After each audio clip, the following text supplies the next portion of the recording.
So welcome to the prelims booster session. आज का पहला टॉपिक है India China trade relationship. Economy के लिए टॉपिक इंपॉर्टेंट है। तो चाइनीज़ कस्टम्स के हिसाब से जो है ट्रेड बिटवीन इंडिया और चाइना जो है वो ऑलमोस्ट $136 बिलियन टच कर चुका है 2022 में। तो जो ट्रेड डेफिसिट है वो भी $100 बिलियन मार्क जो है वो क्रॉस कर चुका है। मतलब जो इंडिया है उनका जो ट्रेड डेफिसिट है चाइना के साथ वो $100 बिलियन से ज़्यादा बढ़ चुका है। तो हमारे लिए दो सबसे बड़े कंसर्न ये हैं कि एक तो साइज़ ऑफ द डेफिसिट बहुत ज़्यादा है और जो इम्बैलेंस क्रिएट हो रहा है वो चाइना के फेवर में है और वो बढ़ता ही जा रहा है, वाइडन होता ही जा रहा है ईयर आफ्टर ईयर। तो हमारे लिए बहुत बड़ा ये एक साइन ऑफ वरी है और हमारी डिपेंडेंसी दिखा रहा है कि चाइना के ऊपर कितनी ज़्यादा बढ़ती जा रही है। तो इंडिया के जो प्रीडोमिनेंटली एक्सपोर्ट्स हैं चाइना को वो रॉ मटेरियल होता है, जैसे आयरन और कॉटन, कॉपर एट्सेट्रा।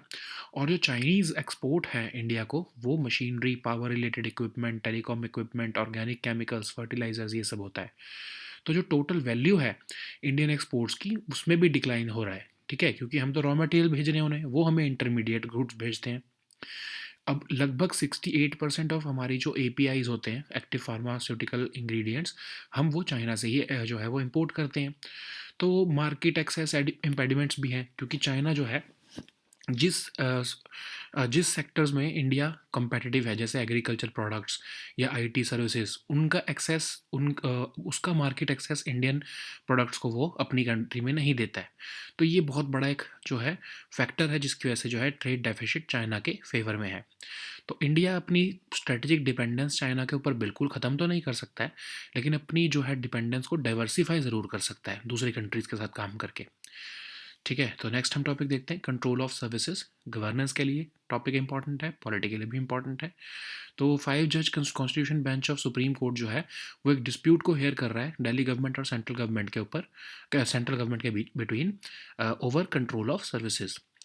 तो ये डिस्प्यूट जो है वो ट्रांसफ़र या फिर जो भी फंक्शनिंग ऑफ एडमिनिस्ट्रेटिव सर्विसेज जो हैं एनसीटी दिल्ली एरिया में, उससे रिलेटेड है। ठीक है, कि कौन करेगा जो है ट्रांसफ़र, कौन कंट्रोल करेगा ये ट्रांसफ़र्स जो है, और functioning of administrative services Delhi region में, उससे रिलेटेड ये डिस्प्यूट है।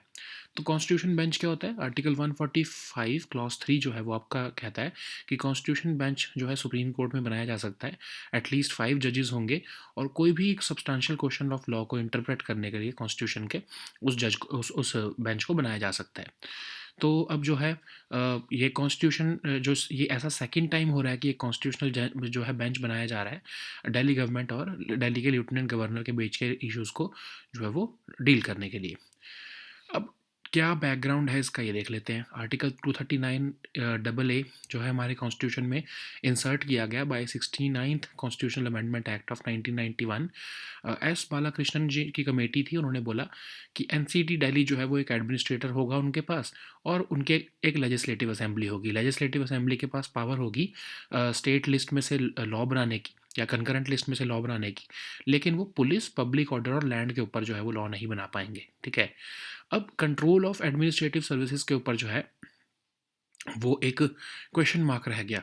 तो 2019 में 2 जज की जो है बेंच ने सुप्रीम कोर्ट में स्प्लिट वर्डिक्ट जो है वो डिलीवर किया, और जो है कि उससे बताया कि कौन जो है वो कंट्रोल करेगा एडमिनिस्ट्रेटिव सर्विसेज। ठीक है, तो ये 2 जज बेंच ने क्या बोला कि 3 जज बेंच को जो है डिसाइड करने दो ये इशू को। ठीक है, तो ये 3 जज बेंच जो है वो उन्होंने जो है कहा कि आप इसको एक और बार जो है फर्दर एग्जामिनेशन की ज़रूरत है। तो अब जो है ये 5 जज बेंच एक तरह से इसको डील करने वाला है। तो सेंट्रल और स्टेट गवर्नमेंट के आर्ग्यूमेंट्स क्या हैं? दिल्ली जो सेंट्रल गवर्नमेंट कहती है कि दिल्ली जो है वो नेशनल कैपिटल है, कंट्री का फेस है, इसलिए एडमिनिस्ट्रेटिव सर्विसेज का कंट्रोल उनके पास ही होना चाहिए। दिल्ली गवर्नमेंट कहती है कि नहीं, फेडरलिज्म के फेवर में जो है आप जजमेंट रखो और जो है स्टेट के पास ही पावर होनी चाहिए। लेकिन अभी रिसेंटली आपको पता होगा ना, GNCT एक्ट जो है पास हुआ 2021 में, जिसमें कि जो है government of national capital territory of Delhi जो है वो डिफ़ाइन किया गया पार्लियामेंट द्वारा।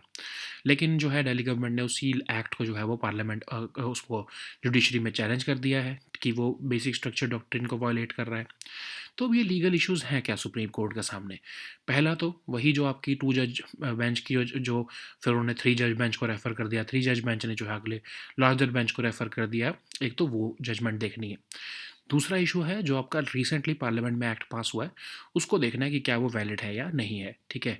तो क्या मतलब जो है आपका जो ये 2021 का लॉ कह रहा है कि गवर्नमेंट का मतलब दिल्ली गवर्नमेंट का मतलब होता है एक्चुअली लेफ्टिनेंट गवर्नर, ठीक है। तो इसको जो है ये एक्ट में जो है में जो ये प्रोविजन है इसकी वैलिडिटी को देखने का सुप्रीम कोर्ट का अब ये है कॉन्स्टिट्यूशन बेंच का रोल है, ठीक है। नेक्स्ट हम टॉपिक देखते हैं, चुन्यून इंटरनेशनल रिलेशंस के लिए टॉपिक इंपॉर्टेंट है। तो ये लार्जेस्ट ह्यूमन माइग्रेशन होती है चुन्यून नाम से, ये चाइना में किक ऑफ हो रही है रिसेंटली उनके लूनर न्यू ईयर के टाइम पर, ठीक है। तो आफ्टर 3 ईयर्स ऐसा हो रहा है क्योंकि कि जो है चाइना में ये चुन्यून बिना किसी पैंडमिक रिस्ट्रिक्शन के मनाया जाने वाला है। चाइना जो है वो लूनर कैलेंडर फॉलो करता है, ठीक है। ऑफ कोर्स ग्रेगोरियन कैलेंडर वो ऑफिशियल वर्क के लिए फॉलो करता है, बट उनका जो ट्रेडिशनल कैलेंडर है वो लूनर कैलेंडर है। तो ये चुन्यून जो है ये Chinese new year as per lunar calendar जो है उसमें जो है मनाया जाता है। कोई फिक्स डेट नहीं होती है इसकी, बेसिकली जो भी मून की पोजीशन है उसके बेसिस पर जो है ये डिसाइड किया जाता है कि न्यू ईयर कब से स्टार्ट हो रहा है। तो जो भी फर्स्ट न्यू मून आएगा लूनर कैलेंडर का, उससे ये चुन्यून शुरू होता है और जो है अ, अ, ये फर्स्ट फुल मून जब आता है लूनर कैलेंडर का लगभग अब 15 दिन के बाद, तब ये ख़त्म हो जाता है। तो इसमें होता क्या है बेसिकली, जब भी ये जो है जो जब ये चाइनीज़ न्यू ईयर स्टार्ट होता है तो ये पीरियड ऑफ ट्रैवल शुरू हो जाता है चाइना में। बहुत ज़्यादा ट्रैफिक होता है चाइना के जो है वो सड़कों पर, और जो है ट्रैवल बहुत ज़्यादा करते हैं Chinese people during this period, ठीक है। अब लूनर न्यू ईयर जो है वो कहाँ से शुरू हुआ? अब लूनर न्यू ईयर आपके जो ग्रेगोरियन कैलेंडर होता है वो तो सोलर न्यू ईयर के सोलर जो है ईयर होता है। लेकिन लूनर न्यू ईयर में क्या होता है कि मून के जब एक अपनी रेवोल्यूशन कंप्लीट जो है रोटेशन कंप्लीट कर ले रेवोल्यूशन कंप्लीट कर लेता है अर्थ के आसपास का, उसको हम मानते हैं लूनर मतलब लूनर मंथ।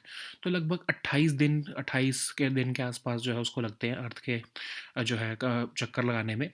और क्योंकि 28 दिन लग रहे हैं उसको, तो हम उसको 28 दिन के आसपास का महीना मानते हैं लूनर मंथ को।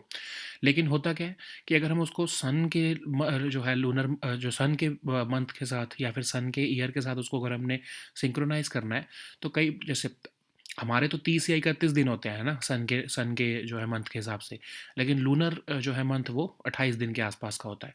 तो हर कुछ साल में जो है एक एक्स्ट्रा मंथ ऐड करना पड़ता है लूनर कैलेंडर में, ताकि वो सन के साथ उसको अलाइन किया जा सके, सन के ईयर के साथ उसको अलाइन किया जा सके, ठीक है।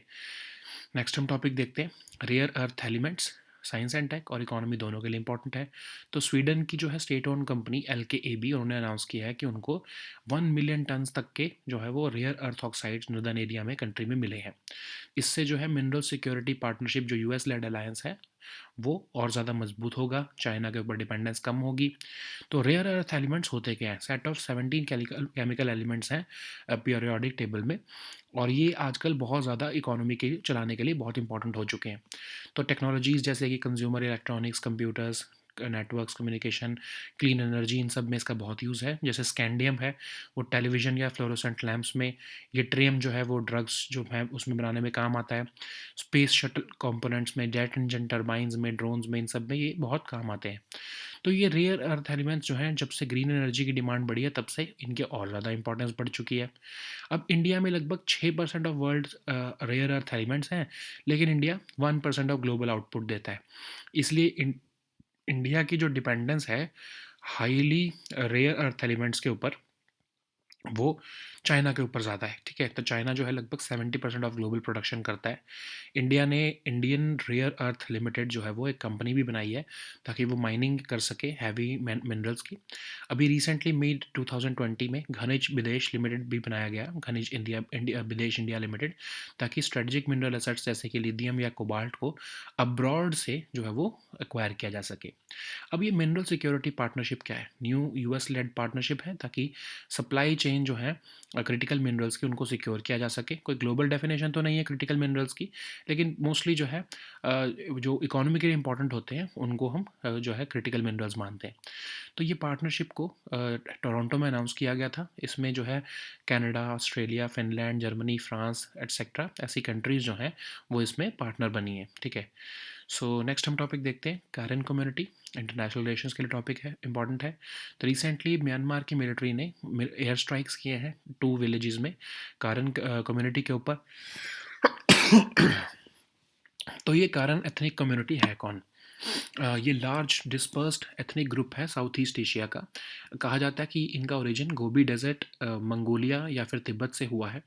और ये आपके जो है इरावदी रिवर डेल्टा एरिया में और जो आपके थाईलैंड में जो है ये इस टाइम पर सेटल्ड हैं। वास्ट मेजॉरिटी ऑफ देम जो है वो बुद्धिस्ट हैं।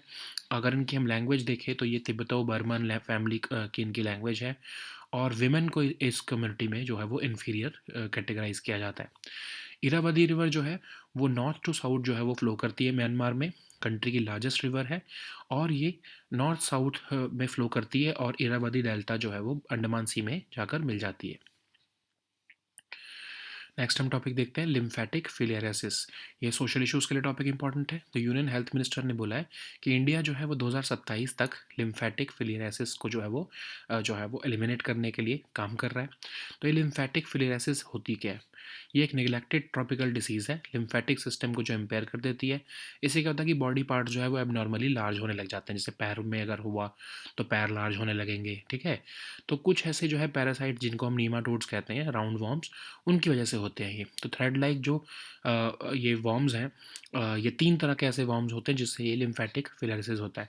तो जो ये वुजेरेरिया बैंक्रॉफ्टी है उसमें सबसे ज़्यादा उसी की वजह से ये होता है। लगभग 90% ऑफ केसेस में इसी वॉर्म की वजह से जो है ये बीमारी होती है।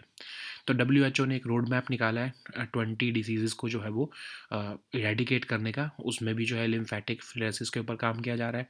इसके लिए इस पर्टिकुलर डिसीज़ के लिए भी एक प्रोग्राम निकाला गया है जिसमें कि मास ड्रग यूज़ करके एंड हेलमेंटिक्स का, तो उससे जो है वो इस डिसीज़ को कंट्रोल करने का ये प्रोग्राम है। नेक्स्ट हम टॉपिक देखते हैं नीला कुरिंजी। एनवायरनमेंट के लिए टॉपिक इंपॉर्टेंट है। तो यूनियन मिनिस्ट्री ऑफ एनवायरनमेंट ने रिसेंटली नीला कुरिंजी को schedule 3 of wild life protection act के अंदर डाल दिया है। जिससे में क्या हुआ है कि अब कि कोई भी अगर अप्रूव करता है या डिस्ट्रॉय करता है इस प्लांट को तो उसको 25,000 रुपये तक का जुर्माना या फिर 3 साल तक की जेल हो सकती है। नीला कुरिंजी इसलिए इंपॉर्टेंट है क्योंकि ये शोला फॉरेस्ट जो है वेस्टर्न घाट्स में सदर्न इंडिया में पाया जाता है। और ये कुंथी रिवर के नाम पर रखा गया इसका नाम। 1300 से 2400 मीटर की हाइट पर ये पाया जाता है। नीलगिरी हिल्स का नाम भी जो है नीला कुरिंजी के ऊपर ही रखा गया है। और ये नीला कुरिंजी लगभग 12 साल में सिर्फ एक बार जो है वो खिलता है या ब्लॉसम करता है। तो केरला, तमिलनाडु और कर्नाटका में मोस्टली ये पाया जाता है।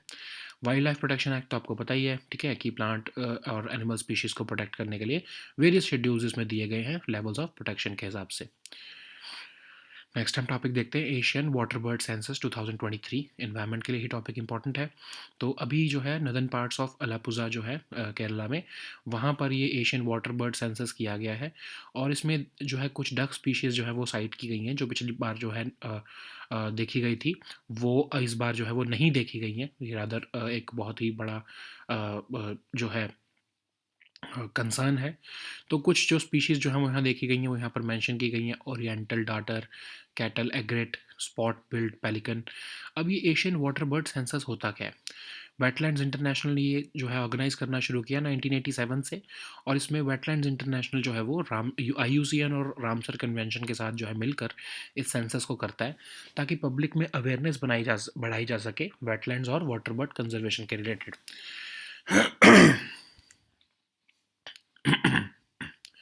नेक्स्ट हम टॉपिक देखते हैं मार्ग प्लेटफॉर्म। इकोनॉमी के लिए टॉपिक इंपॉर्टेंट है। Union commerce and industry minister जो है वो mentorship, advisory, assistance, resilience and growth platform को लॉन्च करने वाले हैं आज। और ये प्लेटफॉर्म जो है बेसिकली स्टार्टअप इंडिया का के द्वारा लीड किया जा रहा है। और ये मेंटरशिप देगा स्टार्टअप्स को ताकि वो डाइवर्स सेक्टर्स में काम कर सकें। इसकी नोडल मिनिस्ट्री कौन होगी? DPIIT, ministry of commerce and industry. तो बेसिकली सेक्टर बेस्ड गाइडेंस दी जाएगी। फेज़ 1 में जो है 400 प्लस एक्सपर्ट मेंटर जो है वो आइडेंटिफाई किए गए हैं। और फेज़ 3 तक आते आते जो है ये मेंटर्स जो है वो एलोकेट किए जाएंगे उन स्टार्टअप्स को जो कि स्टार्टअप इंडिया के साथ जो है वो रजिस्टर हुए हैं। नेक्स्ट हम टॉपिक देखते हैं गैलेक्टिक हेलो। ये आपके साइंस एंड टेक के लिए इंपॉर्टेंट है। तो एस्ट्रोनॉमर्स ने जो है मिल्की वे के आउटर लिमिट्स में एक ग्रुप ऑफ स्टार्स जो है वो देखे हैं जो इतने दूर हैं अर्थ से जो आज तक हमने इतनी दूर के कोई भी स्टार्स अभी तक नहीं देखे थे। तो गैलेक्टिक हेलो क्या है? आपने देखा होगा ना कि एक क्लाउड बेस्ड बहुत ही सुंदर एक आपने वो देखा होगा, एक इमेजेस में भी देखा होगा इसको। तो ये थिनली स्कैटर्ड स्टार्स हैं, globular globular clusters of stars हैं इसमें, और गैसेस से बना हुआ है ये। इसमें जो है इनविजिबल डार्क मैटर भी बहुत ज़्यादा है, डोमिनेंट है। सिर्फ जो है 1% जो गैलेक्सी के स्टेलर मास जो है वो इसमें हेलो में रिसाइड करता है। और स्टेलर हेलो क्या होता है, जो विजिबल पोर्शन है इस गैलेक्टिक हेलो का, उसको हम स्टेलर हेलो कहते हैं। तो इसमें जो है बेस्ट प्रिजर्व्ड फॉसिल्स हैं हमारे गैलेक्सीज की फॉर्मेशन के।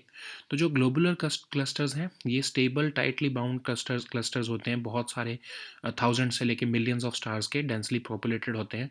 इसमें ग्रेविटेशनल अट्रैक्शन बहुत इंटेंस होता है।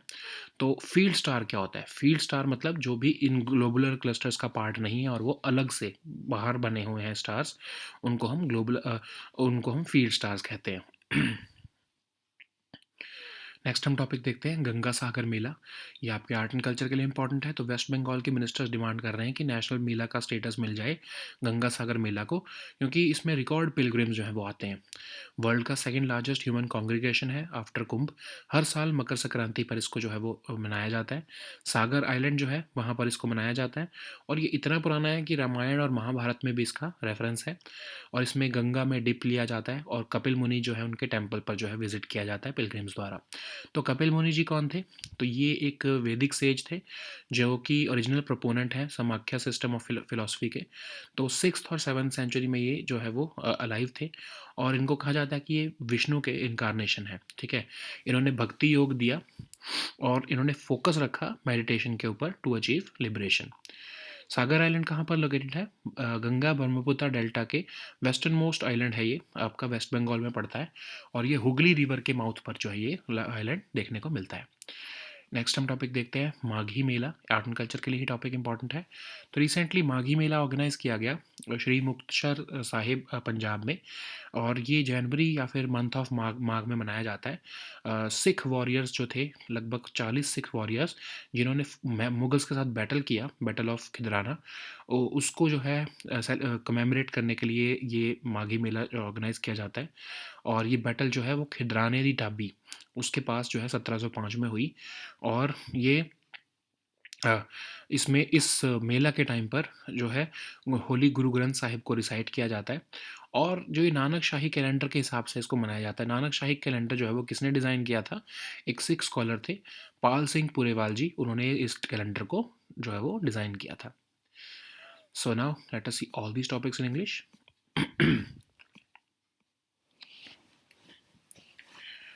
So the first topic is India-China trade relationship. This topic is important for your economy section. So as per the recent data released by Chinese custom authorities, trade between India and China has already touched an all-time high of almost $136 billion in 2022. So this trade deficit with China is widening, and it has crossed $100 billion mark for India. So we are having concerns because the actual size of the deficit is too large, and the imbalance is in favor of China, and it is widening consistently. So predominantly our exports to China consist of raw material like iron ore, cotton, copper, etc., and we are importing the intermediate goods from them.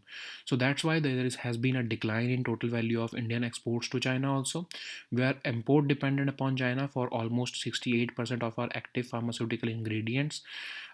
But still, despite having this huge trade relationship, China has created market impediments for competitive goods from India, like agricultural products or IT products, which we need to address with the Chinese authorities. So India cannot, of course, completely end its strategic dependence upon China, but we need to diversify our dependence, and we should work with other countries like US, Japan, and South Korea. So the next topic is control of services. This topic is important for your polity and governance both. Five-judge Constitution Bench of Supreme Court is going to hear a dispute between Delhi government and central government over the issue of control of services. So this dispute has arisen over the issue of matters related to the control over transfers and overall functioning of administrative services in the NCT of Delhi.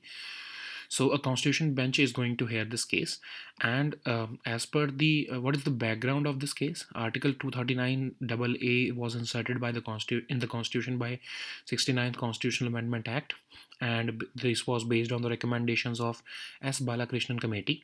And as per this provisions of this law, or is this amendment, the NCT of Delhi will have an administrator, and it will also have a legislative assembly. But of course, the Legislative Assembly of Delhi cannot legislate on subjects like police, public order, and land.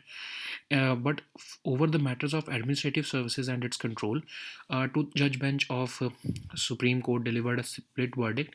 Then it referred the matter to three judge bench. Then this three judge bench decided that this question must be over administrative services, or the control over administrative services require further examination, and that's why now a constitution bench consisting of at least five judges would address this case.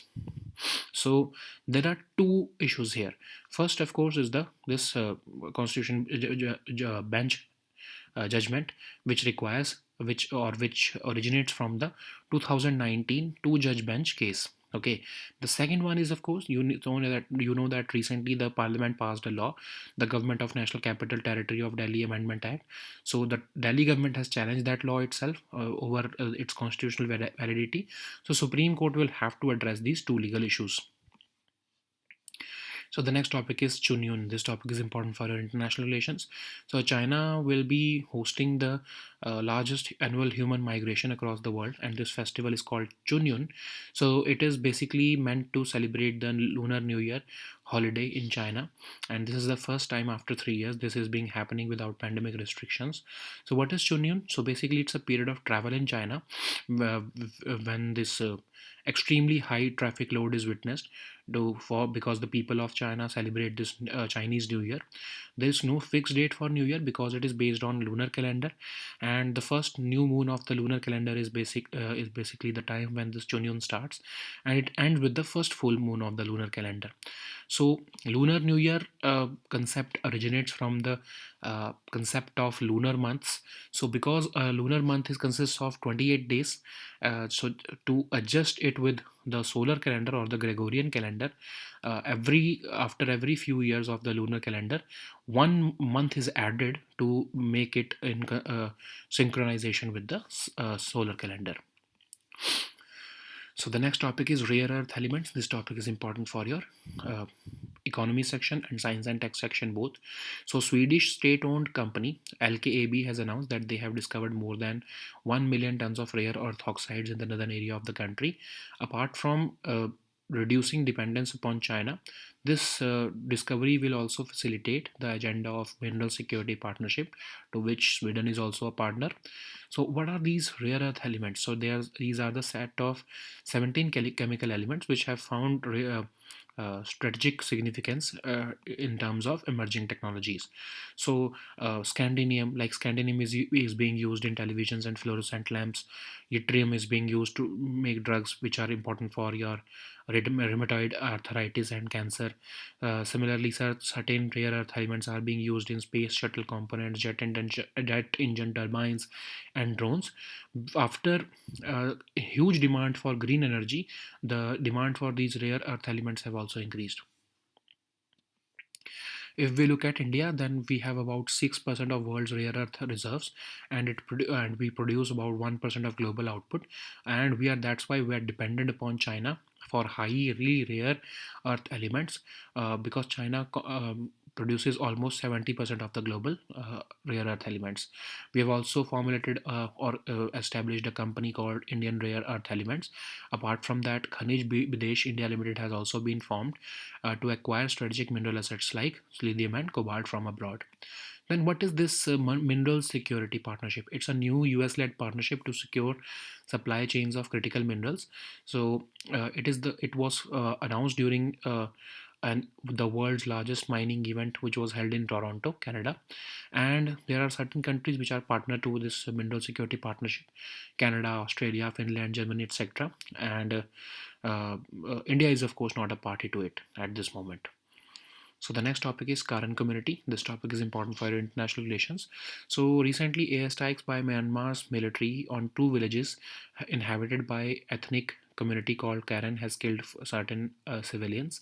So these Karen community people, they are largely an ethnic groups of Southeast Asia, and they trace their origins from Gobi Desert, Mongolia, or Tibet, and they occupy currently the southern Irrawaddy river delta area, and they are also spread through Thailand. They are majority of them are Buddhists. They speak a language which is considered to be of the Tibeto-Burman family. In this community, women are considered inferior to men. So, what is the Irrawaddy River? It flows from north to south through Myanmar, and it falls directly. The Irrawaddy Delta falls directly into the Andaman Sea. So the next topic is lymphatic filariasis. So this topic is important for your social issues. So Union Health Minister has recently said that India is committed to eliminate lymphatic filariasis by 2027. It's a neglected tropical disease. It impairs the lymphatic system, and it leads to abnormal enlargement of body parts. So it is caused by an infection of parasites called the nematodes, and these are three types. There are three types of these worms, but the Wucheria bancrofti is the uh, worm which causes about 90% of these cases. So there are two initiatives: WHO's roadmap 2021-2030, in which 20 diseases have been identified. Of course, so one of them is lymphatic filariasis, and the WHO is striving to eliminate these diseases. And apart from that, a global program for to eliminate lymphatic filariasis has also been formed by WHO using, and under this program, mass drug administration would be done to give relief to the people who are suffering from this disease. So the next topic is Neela Kurinji. This topic is important for our environment section. Recently, Union Environment Minister has listed Neela Kurinji under the Schedule 3 of Wildlife Protection Act. So those people who are found to be uprooting or destroying the plant uh, would invite the fine of 25,000 rupees or at least 3 years of imprisonment. And what is Neela Kurinji? It is a shrub which grows in Shola forests of Western Ghats in southern India. It is named after the famous Kunthi River, which flows through Kerala's Silent Valley National Park. These plants or these shrubs are found at an altitude of almost 1300 to 2400 meters. Even the Nilgiri Hills, they have got their name from Neela Kurinji. These flowers blossom only once in 12 years. Generally, they are found in states of Kerala, Tamil Nadu, and Karnataka. So the next topic is Asian Waterbird Census of 2023. This topic is important for our environment section. So recently, a detailed assessment of survey conducted in northern parts of Alappuzha of Kerala has been observed, and it is called the Asian Waterbird Census. So in this survey, it has been revealed that duck species which were cited in previous surveys were missing this time, which is a cause of concern. But certain main birds have been found here this year: oriental darter, cattle egret, spot-billed pelican, and these are the IUCN status of these birds respectively. What is this Asian Waterbird Census? So this is organized by Wetlands International since 1987, and the data collected by these Wetland Internationals is shared with global conservation organizations like IUCN Ramsar Convention. So the focus of this census is to monitor the status of waterbirds and wetlands, and to increase public awareness on issues related to them. So this is coordinated by Wetlands International. So the next topic is MAG platform. This topic is important for our economy section. Union Commerce and Industry Minister will launch this mentorship advisory assistance, resilience, and growth platform. It's a national mentorship platform by Startup India, which will help and guide new startups to grow and flourish. This will also facilitate mentorship for startups. This will be launched by the Department for Promotion of Industry and Internal Trade under the Ministry of Commerce and Industry. The objective of this program is to provide sector focused guidance to the startups throughout their life cycle. So in the first phase, expert mentors have been identified, and by the last phase, these mentors will be allocated to these startups. So the next topic is galactic halo. This topic is important for your science and tech section. So a group of stars have been identified, which are more distant from Earth than any known within our own galaxy. So a galactic halo is basically a spherical volume of thinly scattered stars, and this galactic halo is dominated by invisible dark matter. Uh, 1% of about galaxy's stellar mass resides in this halo. And what is a stellar halo? Stellar halo is the visible portion of this galactic halo, and these globular clusters, they are stable, tightly bound clusters of about thousands to millions of stars, and these are very densely populated. The intense gravitational between them uh, makes these stars closely packed to each other. Then what is a field star? Field star is basically a star who is not a part of these galactic halo, and these field star is not part of any stellar cluster, and it exists independently of it. So the next topic is Ganga Sagar Mela, which is important for your art and culture section. So West Bengal ministers have been demanding national Mela status for Ganga Sagar Mela because record pilgrims come to this Mela each year. This is the world's second largest human congregation after Kumbh, and it happens every year during Makar Sankranti on the Sagar Island. It has found mention even in Ramayana and Mahabharata. And during this Mela, people take or pilgrims take a dip in Ganga river. They also visit the temple of Kapil Muni. So who is Kapil Muni? He is a Vedic sage who is traditionally considered to be the original proponent of Samakya system of Indian philosophy. He is described as the incarnation of Vishnu, and he is said to have lived during 6th or 7th century CE. So he is known for teaching the process of liberation called the Bhakti Yoga, and he's a well-known philosopher whose students built the city of Kapilvastu. He focused upon meditation to attain moksha or liberation. So where is this Sagar Island located? It is the westernmost island of Ganga Brahmaputra Delta, and it is located at the mouth of Hooghly River. So the next topic is Maghi Mela. This topic is also important for your art and culture section. So recently Maghi Mela was held in the holy city of Shri Muktsar Sahib in Punjab, and it is held every year in January or in the month of Magh according to Nanak Shahi calendar.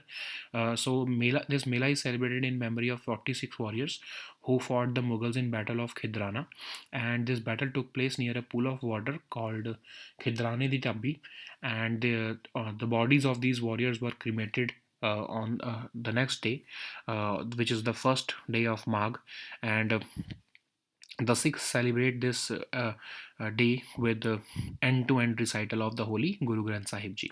So, what is Nanak Shahi calendar? This calendar was designed by a Sikh scholar called Pal Singh Puriwal Ji.